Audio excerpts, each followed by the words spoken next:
Hi Apple lovers and welcome back to the Tech Hub. In today's Apple Buying Guide episode, we're diving into the iPad Pro 13-inch with M4 chip.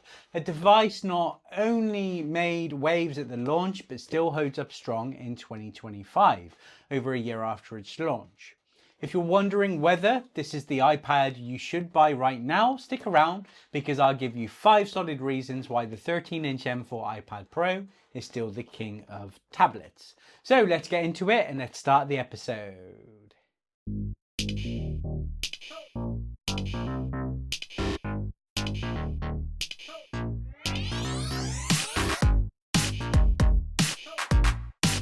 So let me give you my history of the iPad M4. This is the third version I've had. I've had the silver 13-inch, then I dropped down to the 11-inch, then I went back to budgets M1s and M2s, and then just fell in love with the 13-inch black again. I'm not actually holding the device, I'm just holding the box because I'm actually using it in my video setup for these, and it's an absolute powerhouse. I love it, but actually for me you have to get it with the Magic Keyboard, which makes it then £300 dearer. After living with them for quite some time, I'm finally settled on the 13-inch base model in black. Why?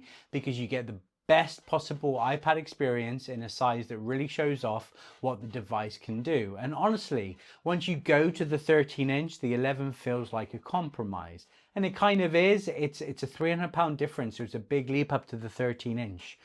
It's a solid investment, especially in the pre-loved market. That one can be as low as £800.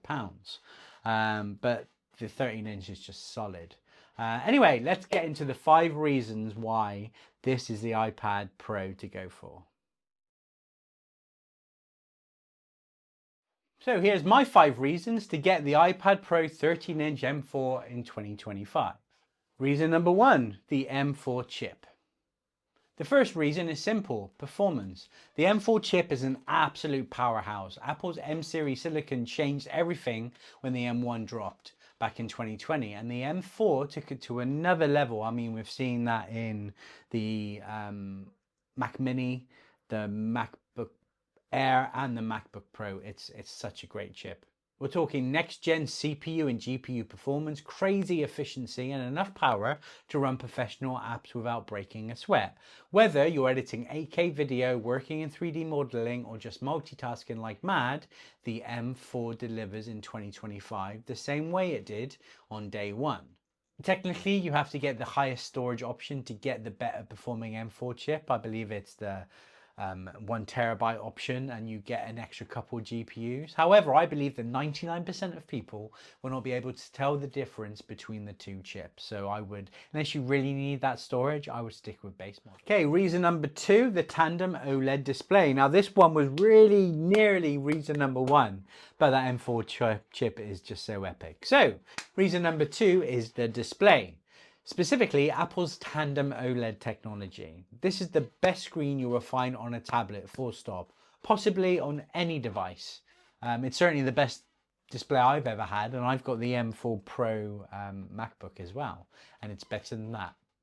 Technically, Apple stacks 2 OLED panels to create insane brightness levels, deeper blacks, richer colors, and more accurate contrast than you've ever seen before. And deep blacks is a thing, who knew? For HDR content, design, work, or even just binge watching Netflix, the 13-inch display absolutely blows the 11-inch out of the water because you're getting more of that gorgeous screen real estate. The 11-inch is just as good, but with 2 extra inches, it goes a long way, and you can totally tell with this. It's going to make you want to get the higher tier for all of your streaming services to have 4K HDR. Now, reason number 3, iPad OS 26. Now, iPad OS 26 has completely transformed the iPad experience. Previous versions of iPad OS often felt like they weren't fully taking advantage of the hardware. And that was the case when this came out in the initial reviews. It was like, yes, this hardware is awesome, but to do what? What can the iPads do? And the OS didn't reflect that. But with iPad OS 26, Apple finally unlocked that potential of the M4.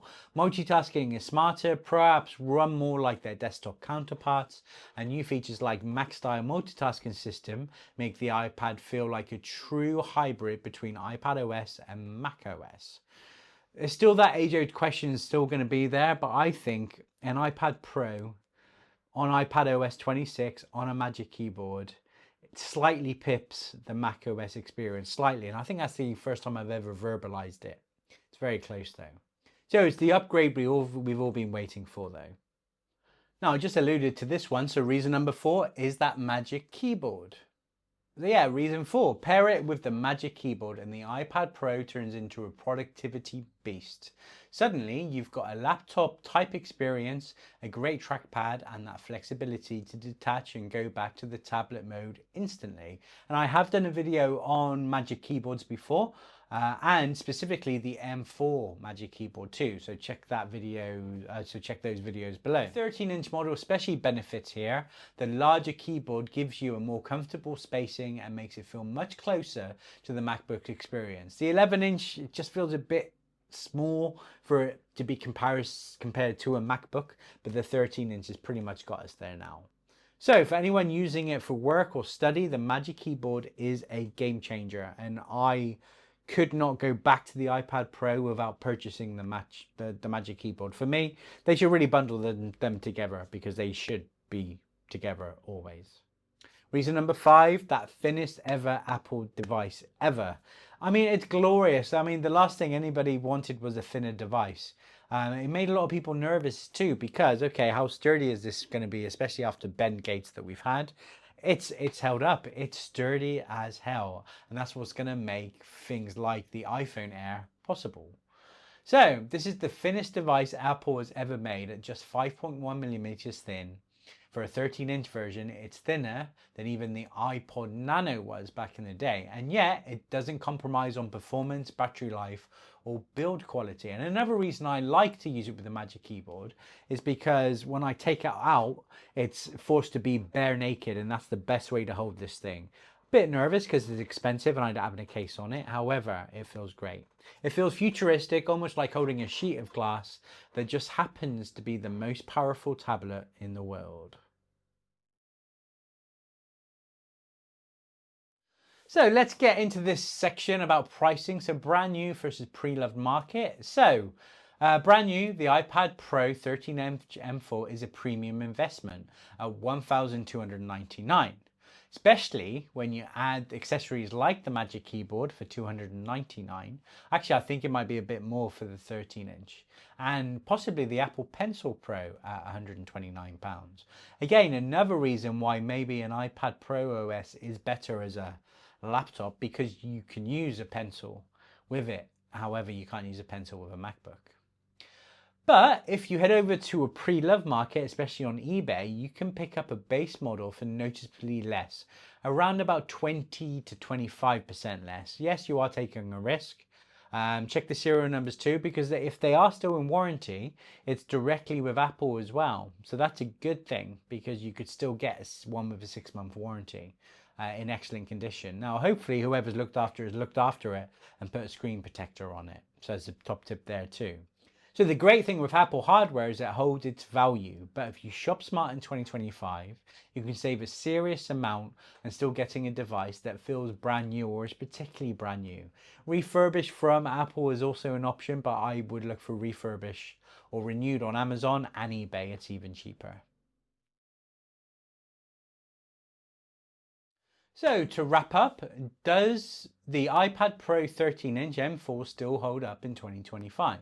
Absolutely. In fact, I'd argue it's not just the best tablet you can buy, but it's one of the best devices that Apple has ever created. So logically, it's one of the best devices on the market. So between the M4 chip, that stunning tandem OLED display, the improvements with iPad OS 26, the productivity boost from the Magic Keyboard, and its ridiculously thin design, this is the complete package.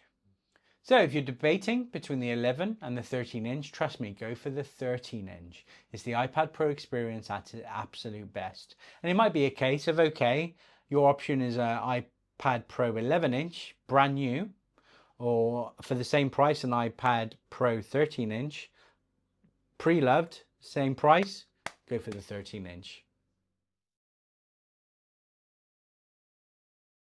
So let's wrap up this video. So thanks for watching this episode of the Tech Hub. If you're considering picking up an iPad Pro or you already have one, please drop a comment below, and I do read all my comments, and I do reply to all of them. I'm curious to find out though, which size do you prefer and why? Don't forget to like, subscribe and hit that bell so you don't miss the next buying guide here. You can follow me on Instagram and Threads at TechHubWiltsUK, and check out my website at www.techhubwiltsuk.co.uk, and I'll see you on the next episode.